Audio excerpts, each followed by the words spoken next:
وسیق الذین کفروا الی جہنم زمرا، کفاروں کو کھینچ کر کے لایا جائے گا گروہ در گروہ، پورے جماعتوں کے جماعتیں آئیں گی، ان کو کھینچ کر لایا جائے گا، دروازے پر پہنچیں گے۔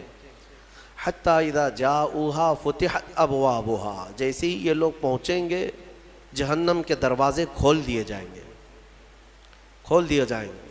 وقال لہم خزنتہا، اور جہنم کے جو دربان فرشتے ہیں وہ ان سے پوچھیں گے، ان کفار سے، الم یأتکم رسل منکم یتلون علیکم آیات ربکم، کیا تمہارے پاس کوئی رسول نہیں آئے تھے جو تمہارے رب کی آیتیں تم پر تلاوت کرتے تھے؟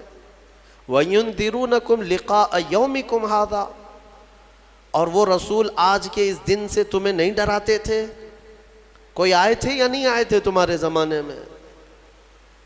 سوال ہوگا ان لوگوں سے۔ تو پھر وہ کیا کہیں گے جہنم کے دروازے پر پہنچ کر؟ قالوا بلا، کہیں گے کیوں نہیں، ہاں آئے تو تھے، لیکن انہوں نے جھٹلا دیا، مذاق کیا انبیاء کے ساتھ، پھر ان پر عذاب جو ہے واجب ہو گیا، اور انہیں کہا جائے گا قیل ادخلوا ابواب جہنم خالدین فیہا، کہا جائے گا جہنم میں داخل ہو جاؤ ہمیشہ ہمیشہ کے لیے، ہمیشہ کے لیے، نان اینڈنگ، کبھی ختم نہیں ہوگا۔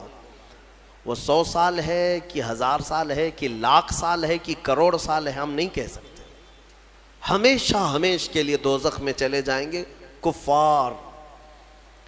پھر اللہ تعالیٰ آیتوں میں فرماتا ہے وَسِيقَ الَّذِينَ اتَّقَوْا رَبَّهُمْ إِلَى الْجَنَّةِ زُمَرًا، پھر جو اللہ سے ڈرتے تھے دنیا میں، متقیوں کی جماعت، ایمان والوں کی جماعت، یہ بھی لائے جائیں گے جنت کی طرف، یہ بھی جماعت در جماعت آئیں گے۔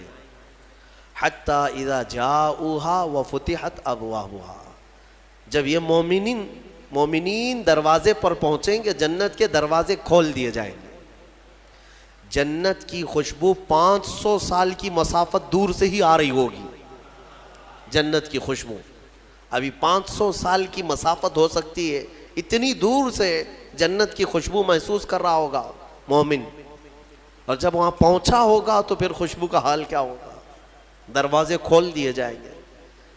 وقال لهم خزنتها، اور ان سے بھی جنت کے دربان پوچھیں گے، کہیں گے، جیسے دوزخیوں کو جو فرشتے ہیں وہ بہت سخت فرشتے ہیں، دوزخ پر جو مامور ہیں بہت سخت فرشتے ہیں۔ دوزخ کے دربان کا نام حضرت مالک ہے، جو داروغہ دوزخ ان کو کہا جاتا ہے۔ ویسے کئی فرشتے مقرر ہیں، ان میں جو سردار فرشتے ہیں ان کا نام حضرت مالک ہے، وہ سخت قسم کے فرشتے ہوں گے۔ اور پھر جنت کے جو دربان ہیں وہ حضرت رضوان ہیں، جنت کے داروغہ فرشتے ہیں، سردار فرشتے جو ہیں، جنت کے سارے دروازوں کے امور جن کے ہاتھ میں ہیں وہ حضرت رضوان، وہ بھی فرشتے ہیں۔ جب مومنین وہاں پہنچیں گے دروازے کھول دیے جائیں گے، ان سے بھی وہ دربان فرشتے کہیں گے، کیا کہیں گے؟ ویسے نہیں، کیا تمہارے پاس رسول نہیں آئے تھے؟ کیا تمہیں آج کے دن سے ڈرایا نہیں گیا تھا؟ بلکہ دروازے کھولتے ہی وہ کیا کہیں گے؟ وَقَالَ لَهُمْ خَزَنَتُهَا سَلَامٌ عَلَيْكُمْ، فرشتے کہیں گے اللہ کی سلامتی ہو تم پر، آ جاؤ، طِبْتُمْ فَادْخُلُوهَا خَالِدِينَ، مبارک ہو تمہیں، آؤ اندر ہمیشہ ہمیشہ کے لیے۔ جو جنت میں جائے گا وہ بھی ہمیشہ کے لیے جائے گا۔ وَمَا هُمْ بِخَارِجِينَ مِنْهَا، کوئی بھی جنت سے نکالا نہیں جائے گا، جنت میں جانے کے بعد پھر ایگزٹ نہیں ہے، کوئی نہیں آئے گا، جو وہاں گیا وہ ہمیشہ رہے گا۔ پھر سارے مومنین کیا کہیں گے؟ سب سے پہلے جنت میں جاتے ہی وَقَالُوا الْحَمْدُلِلَّهِ، سب مومنین کہیں گے الحمدللہ، ہمارے مولا کا، رب ذوالجلال کا، اللہ کا شکر ہے، تمام تعریفیں اس کے لیے ہیں۔ الذی صدقنا وعدہ، جس نے اپنا وعدہ سچ کر دکھایا ہمیں، ہم اس سے دنیا میں ڈرتے تھے اور اس کی جزا میں آج مولا نے ہمیں جنت عطا کر دی۔ جنت کیا ہے میرے عزیزو؟ آج تک اس کو کسی آنکھ نے دیکھا نہیں، کسی کان نے، اس کے مثل کوئی چیز سنی نہیں۔ ہاں مصطفیٰ کریم صلی اللہ تعالیٰ علیہ وسلم سے جو ہم نے سنا ہے جنت کی نعمتیں کیا ہیں، وہاں پر کس انداز سے محلات تعمیر ہیں، ایک ایک محل جو جنتیوں کو دیا جائے گا اس کی دیواریں ایک سونے کی اینٹ سے ایک چاندی کی اینٹ سے اس طرح تعمیر کی گئی ہیں، زمین مکمل نرم زعفران سے، اور گھر محلوں کے اندر جواہرات، یاقوت، زمرد، لؤلؤ اور نہ جانے مرجان کون کون سے قیمتی پتھروں سے محل کو سجایا گیا ہے۔ ایک چھوٹے محل کی بات کر رہا ہوں، پھر ہر محل کے اندر نہر جاری ہوگی، جنات تجری من تحتها الانہار، وہ ایسے باغیچے تمہیں دیے جائیں گے جن کے نیچے نہریں بہہ رہی ہوں گی۔ وہ نہریں کس طرح کی؟ ان نہروں کے متعلق کہا گیا ہے دودھ سے زیادہ سفید پانی اور شہد سے زیادہ میٹھا ہوگا، اور جو اس سے پانی پی لے وہ کبھی پیاسا نہ ہوگا، لا نظمأ بعدہ ابدا، اس کے بعد کبھی پیاس نہ لگے اگر اس سے دنیا میں ایک کسی کو پلا دیا جائے۔ وہ جنت کی نہریں ایک ایک کا سب، ایک ایک جنتی ان سب چیزوں کا مالک ہے۔ پھر اس کے بارے میں سورہ واقعہ میں ملتا ہے یہ کیسے بیٹھے ہوں گے جنتی۔ قرآن پاک سورہ واقعہ پڑھو تو آپ کو سمجھ میں آئے گا۔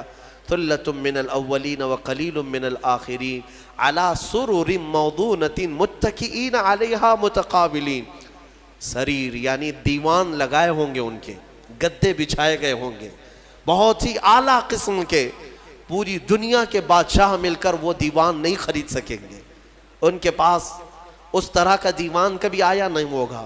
جنتیوں کو بٹھایا جائے، ایک جنتی اس پر مسہری پر بیٹھے ہوگا، متکئین ٹیک لگائے بیٹھے ہوں گے۔